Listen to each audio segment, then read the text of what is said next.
Hello and welcome to another Writer's Chat. Today I'm chatting with Paul Whittlesea, who is the author of Complicated Blue. And we're going to chat about this crazy journey of being an author and publishing books and having families and how we managed to do it all. Paul, we met in an online group that we're in called the Alliance of Independent Authors. And Paul is also from Adelaide, which is where I'm from.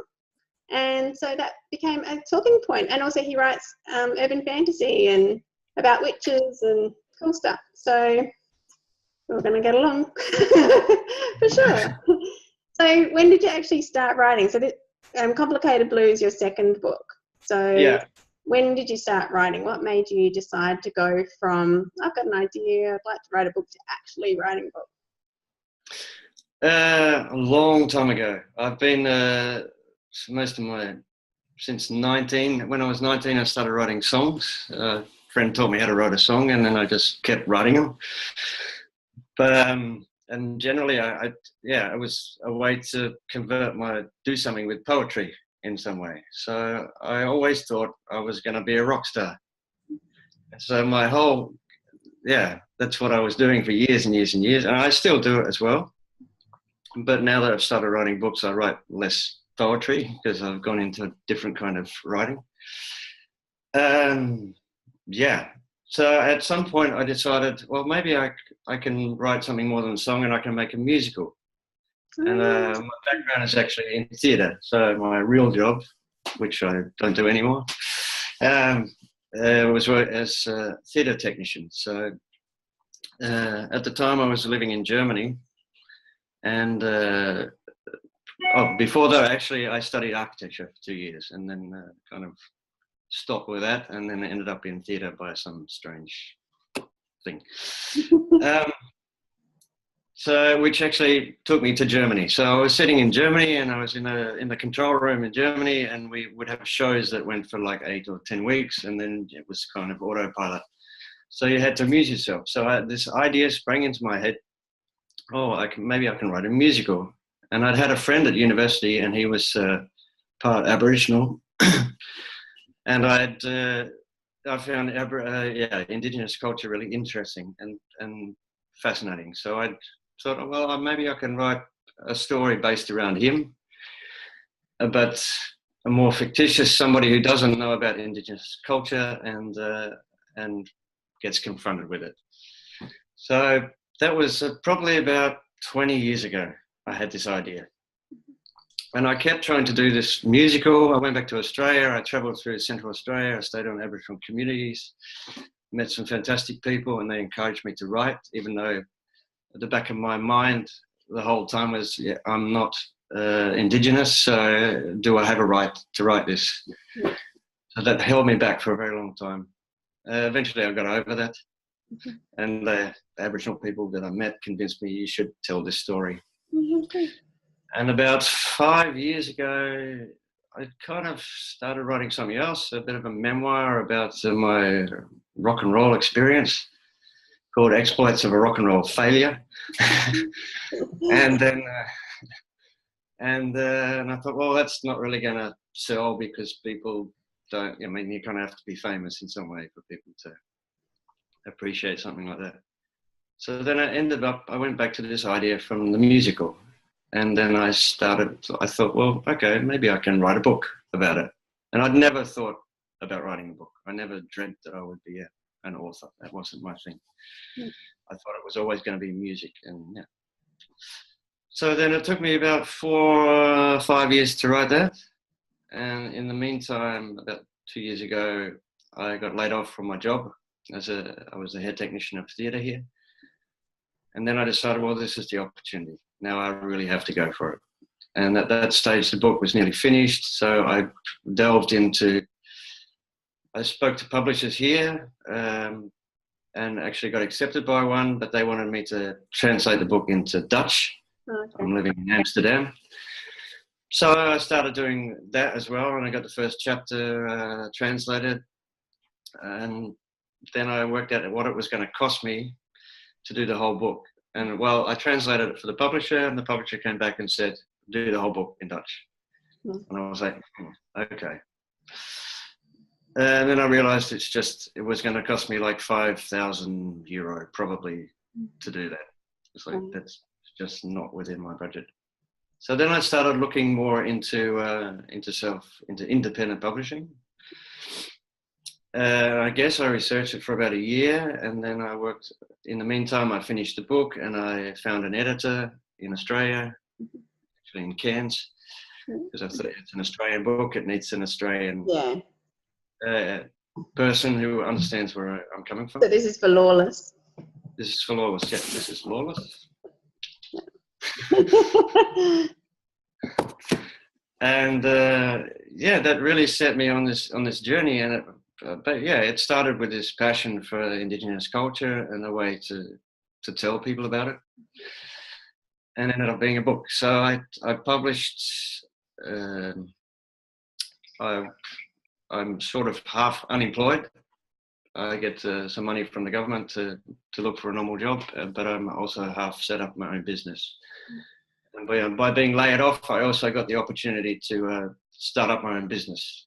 They gave me months to do that, which I started in July last year. So I set up my own publishing business. Okay. And kind of immediately I published Lawless and Complicated Blue, the other book I wrote. I started in November the year before, and I published that just before the end of last year. And yeah, that's about where I am. It's quite, so I'm trying to get my head around how to write a series, which is also a new thing. Yeah. You have to work out a bigger story than just one book. Yeah.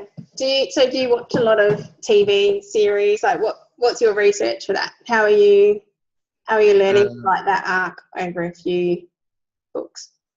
Well, I learnt the whole process of writing and not forcing yourself, and finding a love for writing came through Lawless. So that was a big process, and then I worked out what the mistakes I was doing, and that I'd forgotten most of my English grammar because I've been living here for actually like 18 years. Oh wow! I speak Dutch, and that affects your mother language because you sort of substitute automatically words. So in fact, I had basically reading has been the thing which has really helped. I try not to watch. I don't really watch TV. I love watching movies. I just spent a weekend in Rotterdam. There's an international film festival there. And it's more world cinema, but a mixture of all kinds of, it's great. Lots of creative things. Yep. So what series do you read? It's just about writing that arc because, so I had this idea to write a story. I hadn't written for years. I started writing, I don't know, I've always written, and then I've always gone and done a sensible job. So, I did science and medical research and then studied naturopathy, and did all that. But so I keep coming back to writing, and last year I decided, no, it's time, I want to write again. So I started writing, and so I thought, this will be a novella. And then I showed one of my friends, and she was like, Lise, it's like, 3-5 books. Okay.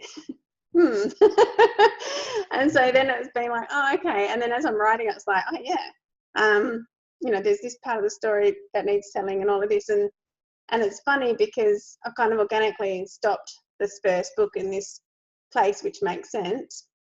Because I don't like those, you can see there's indie books which look like there's 3 books, but really it's one book just broken up into 3 parts. Yeah. And you're just thinking, okay, that's not a book. You've sold me the first part, And so I didn't want to do that. I wanted like it to be a proper complete story. And so as I was writing that, I was realizing while I wasn't reading a lot of fiction over the last few years because I've been working on my other projects, I've been watching a lot of TV series, and I guess in a way that kind of sinks in and at least gives you that whole concept of the arc and the important points, and and how could you even possibly go to write the other books in the series? Like, how do you pace that whole series. So it's a whole different way of getting your head around. You're not just writing one story. You're writing 5, 6 stories. You know, it's 5 books basically. There's the overarching one, and then there's the little ones, and yeah. So I was just curious You're doing about. 5 as well. Sorry. You're doing 5 as well in the series. I think it will be. Yeah. Me too. Because yeah, as I said, I started looking at it, and then Sarah was like, "This isn't one book. This isn't a novella." Oh. Yeah. And then as I'm looking at it now, I'm thinking, yeah, there's no way. Like with the pace that it's taking to tell the story, and for it to unfold in a way that doesn't feel like I'm showing the story. Yeah, there's stories to tell, and it won't be 3 books. I would be expecting it to be closer to 5, but I don't want it to be one of those series that go on forever either. Like I do like books where there are a lot of books in the world. Like one of my favourite vampire romance writers, she's got like 17 books, and they're all really good, you know, whereas I've read other series which is like after book 10 or so you start to be like, ho-hum, you know, it's just another one. So yeah, I think it's important to know when to stop. But yeah, so what are you doing? So what's your research for, or not research, how are you planning your 5 books? Like, do you writing courses or read books on writing, or just other series about your research? Yeah, all kinds of things. Well, I mean, through the process of becoming a writer, I went looking for writing groups. So I found through a friend who's a Dutch author. She invited me to this group, and I still go Monday mornings. 3 hours, and it's you write in silence, with a break after like an hour and a half, 15 minutes. And it really works because you sit in a group with other people, and there's this kind of creative energy, and also you're not allowed to talk, and you're not allowed to get up and, you know, do all these other things. I mean, normally I write here at the kitchen table, but you look around the house, oh, I have to do this. So it helps. I found that it helped me get into this rhythm of writing. And through that group, I got invited to another group, which is in a yoga school, which is actually not in a private room, because the first one is, and you're surrounded by people. And we have a big table in the middle of this room, and there's generally me and another woman, and she's also a Dutch author, but she's written a young adult series of books, a fantasy series, and she's still busy with that. Yeah. And she's also a scriptwriter, so she writes. She's written some quite famous Dutch films. So that's the 2 things that got me into the rhythm of writing. But how did I come about this idea for a book? Complicated Blue. Complicated Blue. It's cool. I like it. I like the whole take on the witch mythology. I like how you explained their aging and all that stuff. I thought it was cool. Yeah. The scientists in me appreciated. Oh, good. Yeah. Kind of. Yeah. What would you call it? Yeah. An everyman's science a bit. Yeah. It's the idea came. I'd finished Loreless, and I was going through the process of publishing it. I thought, well, yeah, I have to maybe write something more commercial, because I think Aboriginal culture is really interesting, but it's probably a bit niche. And historical fiction is, and I thought, well, actually, what I've read in the past probably should dictate what I should write. And I kind of, when I was younger, I read a lot of science fiction and fantasy, and so. But the thing that really set it off was my kids said, well, can you write a story for us? So because the other book was very adult. So I set out and I came up with this idea. And my daughter is actually kind of Anais Blue. That's actually her 2 middle names. Oh, cool. And she kind of inspired the story, because she has blue as a middle name, but purple is her favorite color.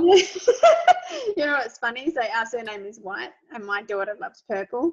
And so she's Why like, do kids like purple? I don't get it. why is our surname White? I don't like the colour white. I want to be purple. So we call her name Purple White. Oh, really? Okay.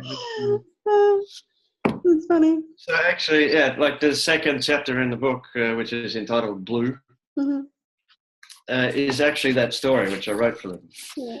So I wrote the short story, just threw it out, and then they asked for more. So I was like, oh, okay. And that was the trigger. So I started to explore more, and because I'd made a witch story, I thought, well, actually, I really want to turn the whole idea of witches on its head. So I haven't read Harry Potter or anything like that, so I just purposely didn't go that way. I thought, let's just go with this traditional idea of witches before the medieval viewpoint of witches. And it was really weird. I didn't really research it until later in the writing process, but everything clicked that I was writing. All these things like I call dead people shades, and that's actually a very traditional way of calling them that. But based around the old idea that actually a witch is good, and the witch is the person that can connect you with the dead, which goes back in lots of mythology. So it was, it sort of, in some way, it wrote itself. And then now I'm in the second book, and I thought it would be easier because I'd created the world, but it's actually kind of harder. I'm sort of stuck in the rewriting, but I'm just trying to push through. And like you said about the series, I was halfway through writing the second book when I decided, actually, I really have to work out where I'm going with this. Yeah. I sat down and. Naturally, I worked at. I kind of write following this mythology process, which is what Star Wars is based around, and Joseph Campbell's 12 Steps. And I discovered that while writing The Loreless. I sort of finished the book, and then I discovered this template. There's a famous memo from a Hollywood screenwriter about how to break it down. Yeah. And I could compare it in my book and go, wow, I've already done that, So I think stories just are in you, and you have to, in some way, follow your heart and just be open to it and let it come. And that's, I think, the hardest thing is finding that balance to not try and force it, but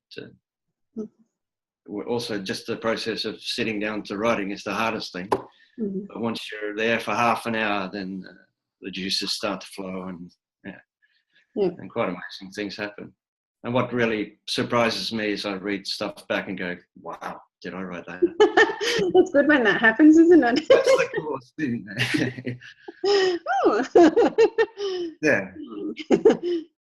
So I'm trying to build it up. I really love this character, which I've invented, but I'm also learning about her as I go along. Anna Blue, and I had a suggestion from somebody that maybe I should set up a character Facebook page.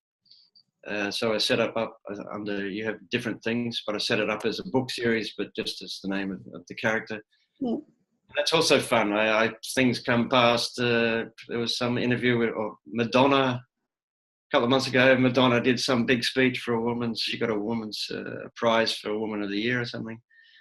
And she said something in the middle of the speech, people think that I'm a witch. Right. And I went, great. So I just put that on the page and wrote in the character's voice and said, I knew it all along, And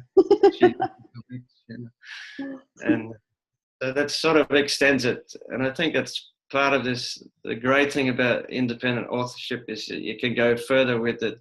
That it goes a lot further than just a book, Yeah. You're very creative with it.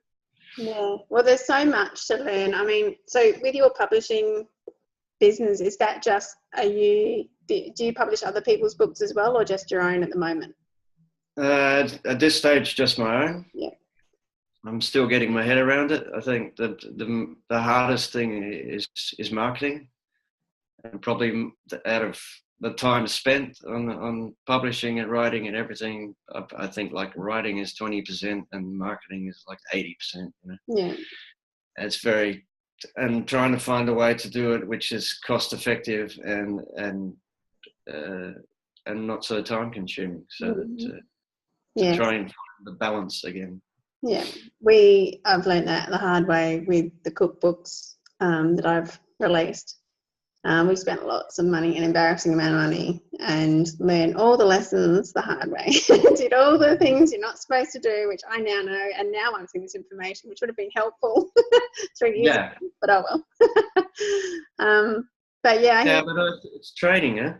Yeah. I had the same thing with I really tried to be at one stage was a professional musician, and I played in a band and toured the world as a guitarist with but I still rather wanted to do my own work, so I stopped that after a while. But I did learn that business, you know. So I think also I saw your cooking site. I think it looks fantastic, you know, and I could see it might be a different thing to writing, but it's still the same business structure you need to use, and the same with kind of being if you want to be a professional musician or anything creative, you have to also have a business head. You can't just throw it out in the world and hope for the best, you know. So. Yeah, well, I'd still call that other thing a very expensive hobby rather than a business, unfortunately. Businesses apparently make money. So one day. Tell me about it. But yeah, like there's just so many different moving parts, and I think when I created these writer chats, it came about when I was having a chat with one of my friends who's an indie magazine producer and editor. And because it was nice to be able to chat with somebody else who understood this crazy thing that we were trying to do. And, you know, and she was putting this magazine together just like I was doing the show. I mean, it's basically I do all the behind the scenes stuff for the show. I did the writing, we learned how to use the cameras and set up the lights and edit. I'd do the primary edit and then give it to the video editor to polish up just because it saves money and time, you know, and all that. It just all the moving parts. I wrote, you know, you write the draft of the book, or edit the book, do all that, making all the decisions, all the creative decisions, which is really exhausting, as you know. And and it was just nice to be able to chat with somebody else who understood. And we'd have so many chats about the things that we have learned, and it's like, oh my God, if we knew this before, you know, we decided, sure, we'll do this thing. Would we have gone ahead and done it? Or we would have done it probably, but maybe done it in a different way. And then I thought, you know, I've got to record these chats. And so at the beginning of the year, I said, all right, this year I'll do the writer chats. I'm just going to record them, put them up on YouTube. If anybody sees them, they're people who are meant to watch them. But just, you know, take these nuggets of wisdom from other people, that it's not in a hypey way. I'm not selling coaching on how to release books or anything. I'm not interested in doing that. This is just chatting with other people who understand it, who are doing it, and, you know, anyone who likes to learn more about the writers of books, which I do. I love watching interviews with authors and hearing about their lives and then reading the books and thinking, oh, is this from their life? I just love doing that. So what's real and what's fictitious. Yeah. Well, it's funny because like when you said in the messages, when you said you had kids, and it's like, as I'm reading the book, Complicated Blue, I'm thinking, oh, I wonder if this is based on one of his children. So it was funny that you said it's your daughter, so I thought that's pretty cute. Yeah, I mean, it's not some of it is. I think it's if I hadn't had kids, maybe I probably wouldn't have written such a book, because I wouldn't have known, you know. Yeah. And I think it had more to do with having kids reminded me to have a fantasy was one thing, and to let your imagination go, just looking at them, because they're very rich fantasy-wise. And then it kind of brought back all the sort of things that I had as a teenager or when I was younger, and I'd make up stories. And I mean, I grew up with I was the eldest, but I had two sisters, so I always played on my own, and I just made up stories. And my mother told me this story. I used to go in the backyard, actually, and I'd play around and I'd make up these stories, and I'd be throwing myself around on the grass or whatever. But we had a dog, so the dog would get involved and attack me because he thought I was playing. So then then I moved to the front yard, and I was doing the same thing until my mother told me that there were two little girls living across the road, and they were sitting at the window watching me the whole time and being entertained by me. I got very embarrassed about it, and then I kind of stopped. But that sort of thing that yeah, children have that where they're not, they don't have stuck in the system or whatever, so they have this freedom. And I think as a writer, then you have to tap back into that, and it's also a lot of it is fear, getting over this fear, the fear to write. So I think, well, actually, if I think about it, one book, self-help book, is a book by Stephen Pressfield, and he's written a few, and he goes into just his sort of writer's journey, but and it's called the War of Art. I love that book. Yeah, and that also taught me, and he wrote another one, and it was about theme, and it was also a theme of a book, and that's also something I discovered, which helped me finish Loreless as well, because I didn't know where I was going with all the themes associated with Indigenous people.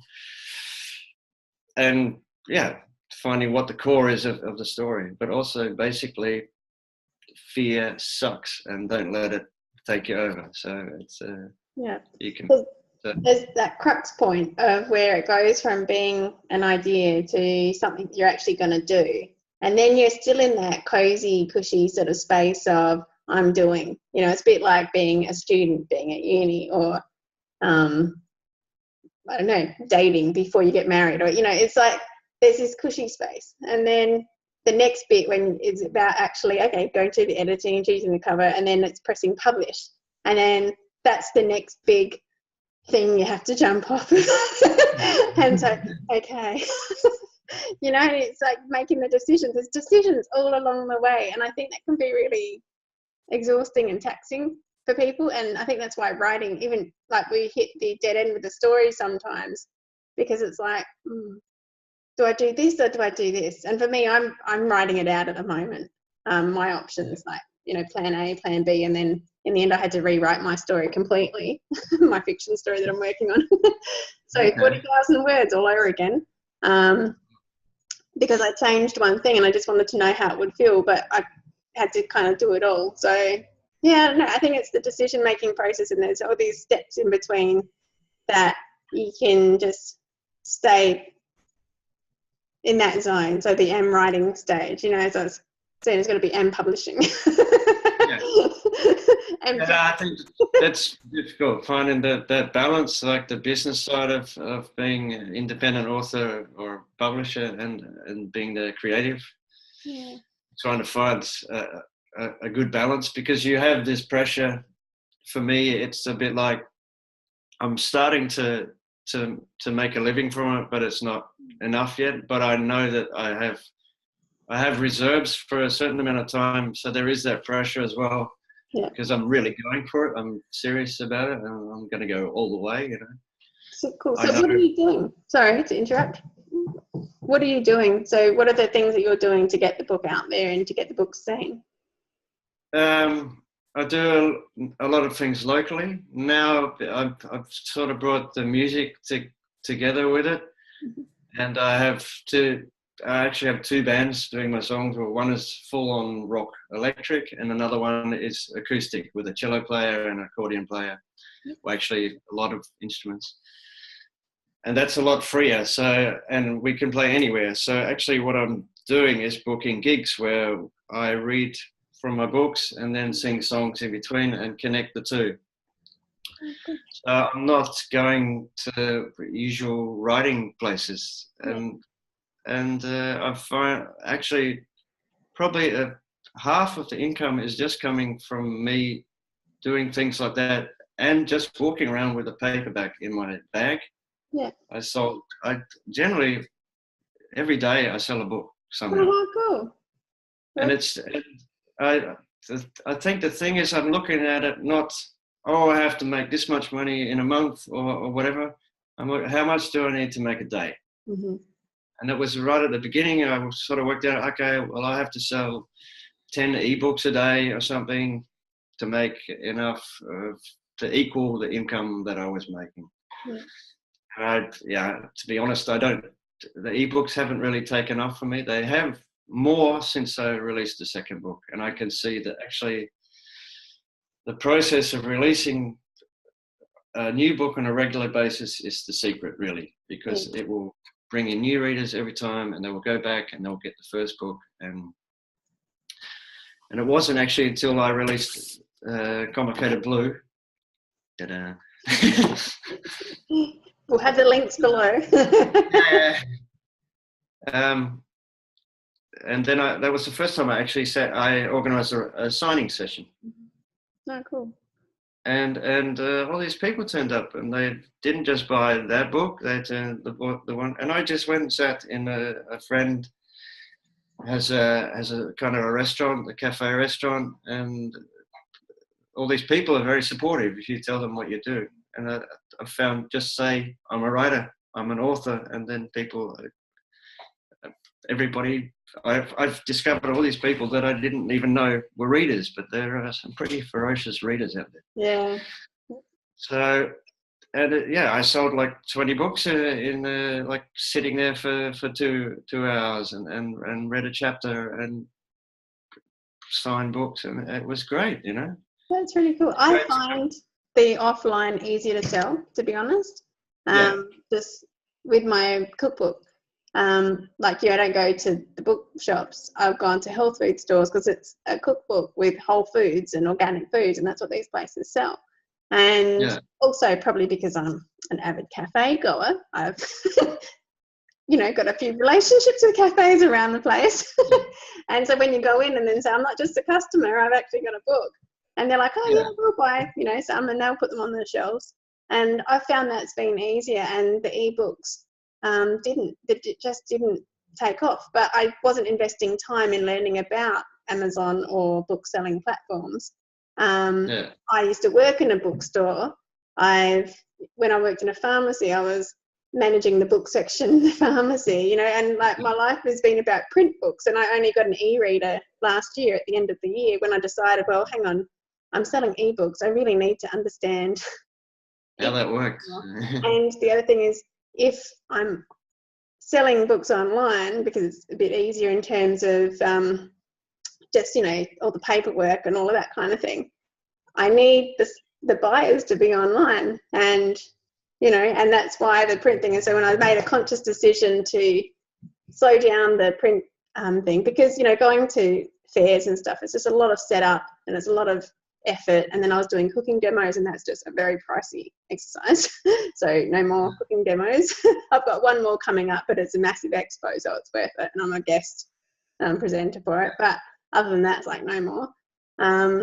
But yeah, and it was really interesting in the mind shift. So it's interesting to hear you're saying the same thing, like in person, you show people the book, you talk about the book. I think they can feel your energy more, and they see it, and it's like, oh yeah, I want to read this book. And it's like the cookbook. When I show it to someone, they're like, that's an excellent idea. It's like, yes, it is. But when they see it online, I don't seem to be able to convey that. No, it's not the same. And I've found actually, I can pull it out of my bag and I'll give the book to somebody. If it's in their hand, it's very rare that they will give it back. Yeah.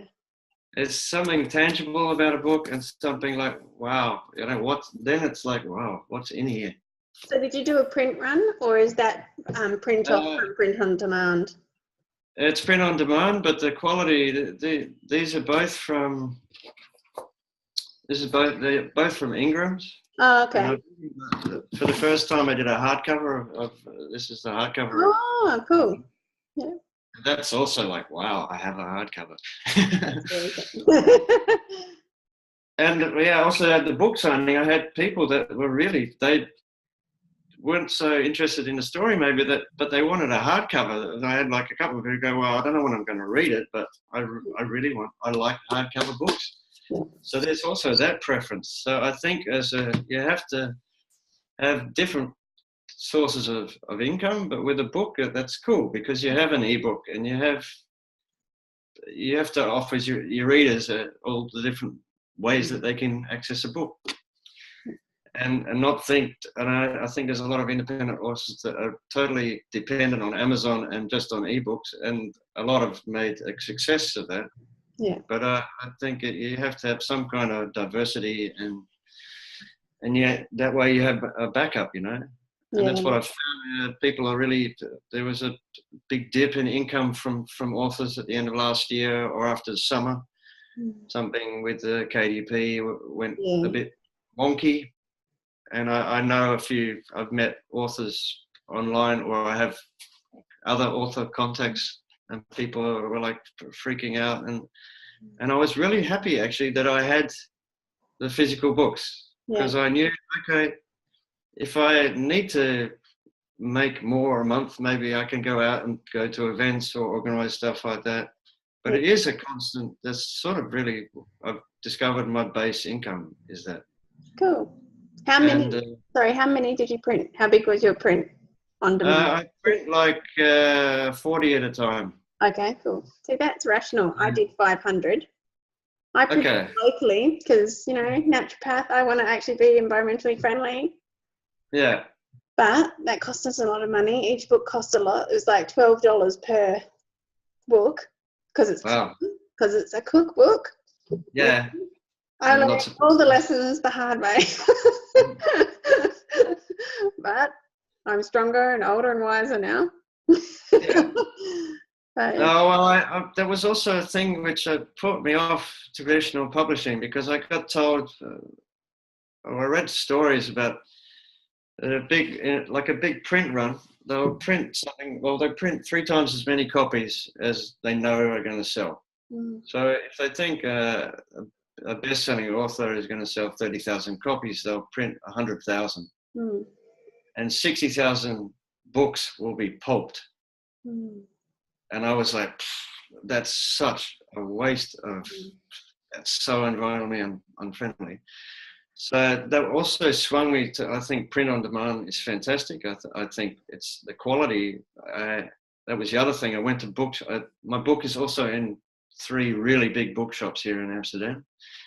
That was another thing, crossing the bookshop people. Booksellers in bookshops are fantastic people, so supportive. Which was also another hurdle to cross, like you say, about decisions. And all the bookshops went, they felt the book and they went, wow, but this is print on demand, you know, this is good. This is just like any other book. So that part of things, it's also kind of a recent development, but it's getting better quality and cheaper, and also it's environmentally friendly. So I just print off, like I said, I worked out 40 books is I can afford to fork out the money for that, and it's sort of cost per book, and shipping that's sort of the tipping point where it's the cheapest, unless you go above 100 or something like that. Yeah. And it's storage. Then I just you know. So I'll nearly sell all of them, and I've done now a few. Yeah, I've gone through a few boxes, you know, of the 2 books that way. It's always, I love opening a new box of your books. It's like we're down to the last couple of boxes now, so like we've done a good job of moving the books that we ordered. But yeah, that feeling of when you open it up and they're all fresh and new. Yeah, well, it's that smell of books. Huh? Yeah. I like tracking it and seeing, oh, it's been printed, now it's in, because it's coming, like Ingram's ever printing. I hope that something will be set up in Europe, which I think is also a bit strange. It'll be good for Australia too. Yeah. Lightning Source do the printing for Ingram's in England, so I can see, okay, it's gone from here to here to here, ends up in Belgium before it comes to here, and then the postman comes and you have a box of books. And every time it's fantastic when it gets delivered. So I don't think I will change that. I don't think I need to, you know, to print 500 copies or something like that. So it's an exciting process. Also I like being part of all that, not just the writing, but the whole publishing thing. It's fantastic. And I sit in these writing groups, and that's also encouraging other people to write, especially like the writing group I do on Wednesday, which now I've led a couple of times because the other author, sometimes she can't do it. And that one is also people who are not professional writers at all. And some of them blog, or some of them are just writing down thoughts or poetry, I think writing can be really inspiring. And the other one on Monday, that there are a few more, but a lot of these people are stuck in this traditional way of publishing. Mm. And it really saddens me, because they're stuck in. There's one woman, she finished a book, and then it went back to the editor, and the editor said, "Oh no, actually it needs da da da." So she's gone back and she's rewriting it again. Mm-hmm. And it just takes years and years and years, and it's her first book, and I'm just like, I don't know how to convince her to go, okay, finish it, get it out there, and do the next one. And that's because the first one, it's a huge hurdle to get over, but once you've done that, then the next one, it gets easier. Mm-hmm. Especially, I think that's what I said before about bookshops. I went back to the same bookshops. I didn't have to ask. Yeah. They just said, "Oh, you got another book. When's the next one coming?" Yeah. So that was quite fantastic. There's also a funny story about that. With Loreless, I had 2 copies. I printed out a matte cover, which I ended up with, and a glossy cover. Mm-hmm. And I couldn't decide what's better. And I got a tip. Somebody said, "Well, maybe you should just go to a bookshop and ask them. They sell books. They know." Mm-hmm. And that's what I did. One day I went to the three biggest bookshops with 2 copies of Lawless, the matte and the gloss, and I just said, "I need some help. I don't know which I should print." And they went, "Oh, everybody went the matte. The matte's great." And actually, this feels really sexy. Anyway, but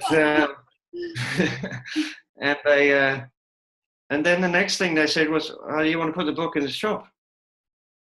So I didn't even ask. Yeah. And it was just, it amazed me. It was like, so it was a lot of these steps, you have to make the next step, which is a huge step, but then you get this big boost by doing it. Have you got them in the shops? Are they under consignment, or do they do a firm sale for the books?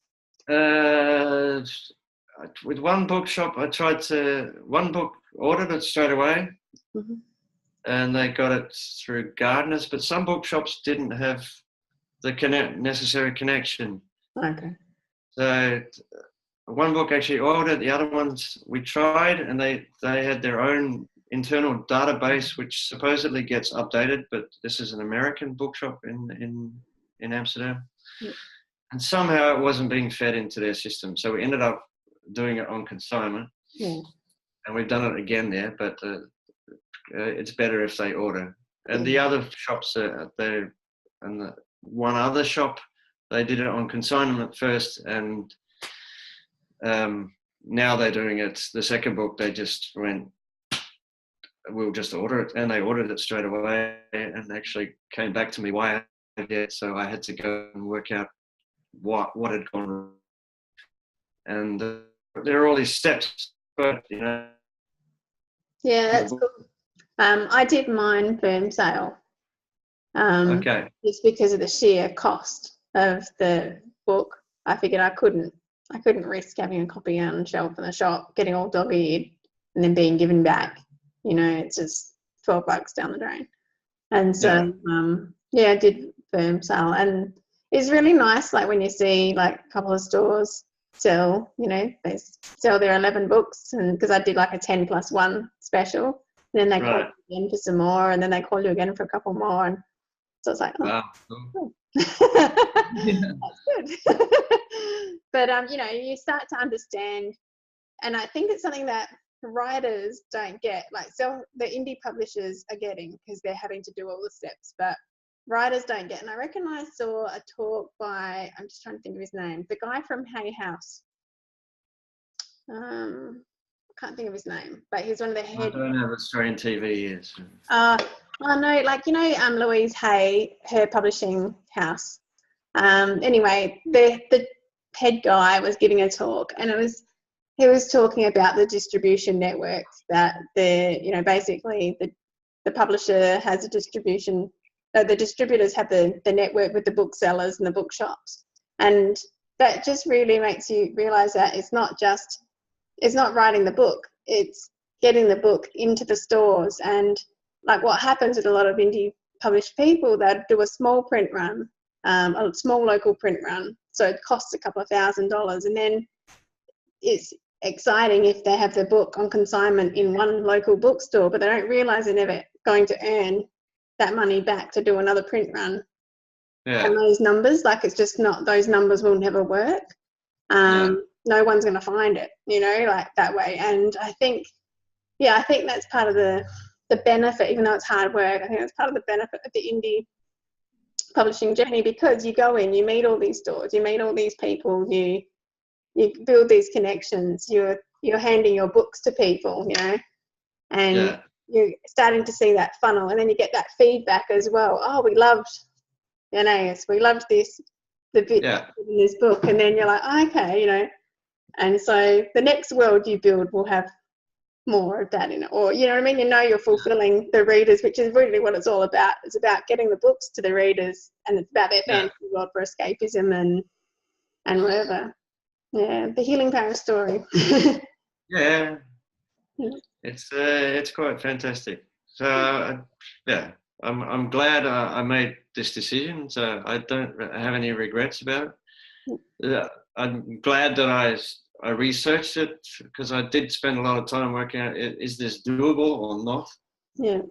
What do I have to do for it to earn me enough money to make an income? Mm-hmm. And really seriously looked at it as a business. Yeah. And also really aware, and I'm still aware of it, that it takes, I'm not trying to get frustrated by how long the journey takes. But the things drop in your lap at the right time. I mean, you can't learn everything at once. No. Like, I've just worked out how this distribution works. Like, also what I was saying, that this bookshop had ordered a book and it took 2 weeks to turn up. And Ingram said, well, we printed it and sent it off in 2 days. Mm-hmm. And I had that with Complicated Blue. The first time it took like ages before it came. And now, because I'm in the system, everything just went bang. Like CreateSpace actually sent me a proof copy. I looked, they printed it within 3 hours of me going, publish, and I want a proof copy. Yeah. And this was on a weekend. Yeah, that's cool. So it came from America or something, and it was there on Tuesday, and I was like, what the? Yeah. So that's kind of very fulfilling, that because all these systems that you've worked really hard to set up, it's paying off. You know how it works, but also the system is sort of paying you back by going, okay, we know you. Yeah. So Yeah. So it's very cool, and it's all come about because of being creative, writing, telling a story, which is at the end of the day, that's what you're trying to do. Well, People slant on the world.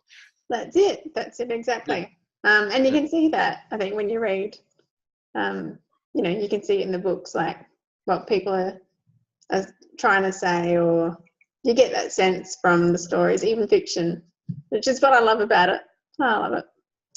Okay, well, Paul, so do you want to show us your books one more time? Tell us a bit more about the books if you want to. Yeah. Tell us what's next and your links. And I'll put a little page up with all your links anyway, and I'll put them below the video on the website. But just say it anyway, because some people like the audio.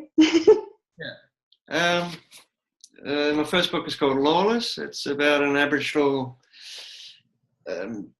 20-something man who he finds himself dumped in the Australian outback after a late night out, and he's sort of kind of forced into confronting his own culture, and all the time he's trying to get home, but he's being led further away from it, but deeper into Indigenous culture. And I tried to not ram it down people's throats. I tried to present it because I found in Europe a lot of people outside of Australia don't know about Aboriginal people and about how rich the culture is. And that's the main reason I wrote this book, was to inform people.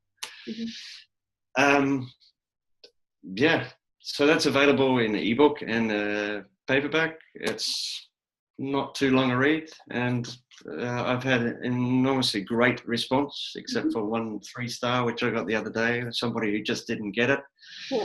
But that's the first one that I've had, so you know, I'm really chuffed about that.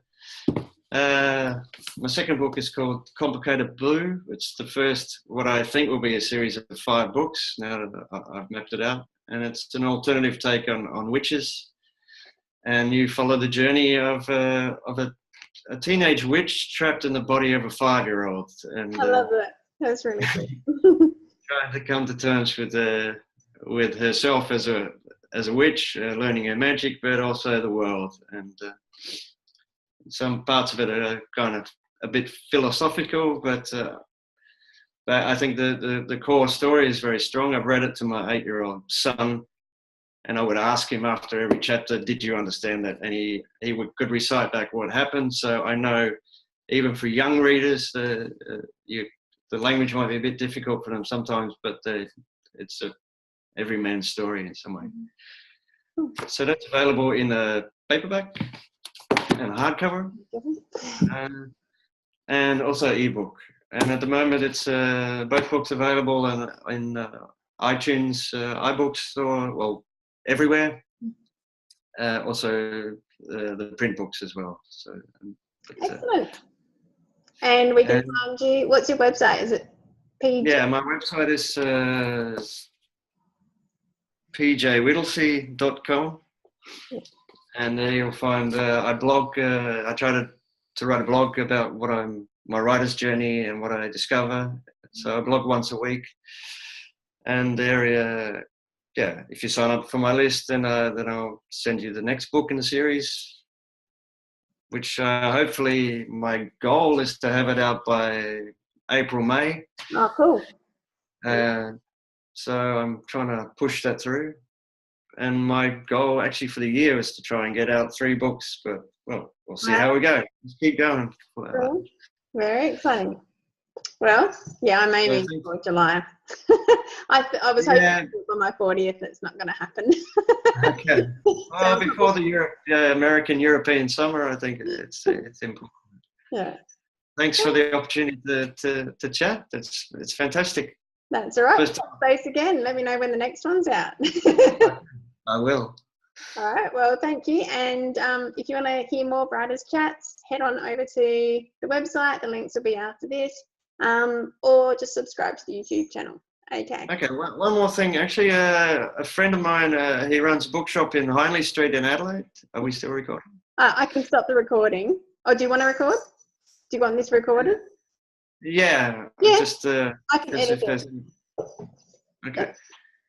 If you're in Adelaide, which Lisa is, there's a bookshop in Hindley Street called Imprints, and a very old friend of mine called Jason runs it, and he stocks my books in Adelaide. Cool. So if you want to get paperbacks, if he hasn't got them in stock yet, which I'm not sure what's going on, then you can ask him and put pressure on him. Another thing you could do. I've sent people out here in Amsterdam out to bookshops, and they've gone to bookshops and ordered books. Yeah. Because they have paperbacks. So. Yeah, cool. If I head down that way, I'll take a photo for you and I'll message it. Oh, cool. That'd be great. I do that with my book. Like whenever I get other stores stocking my books, like interstate or whatever, it's like, take a photo. Okay. Yeah, actually, that sold me books through Twitter. Yeah. Because Loreless was on a table, well, actually, both books now. This one was on a table with bestsellers, and this one was on a table with Stephen King and Douglas Adams. That's okay. And, yeah, I was like, you never dreamed of that sort of thing. Huh? And I just put a photo on Twitter with just saying in good company or something, and actually people click through, and I've sold paperbacks online just by that. So the whole image thing works, and this sort of social, what do you call it? Social proof. Yeah, that's the one. That really works. So yeah. Very cool. All right, well, I'll stop the recording there.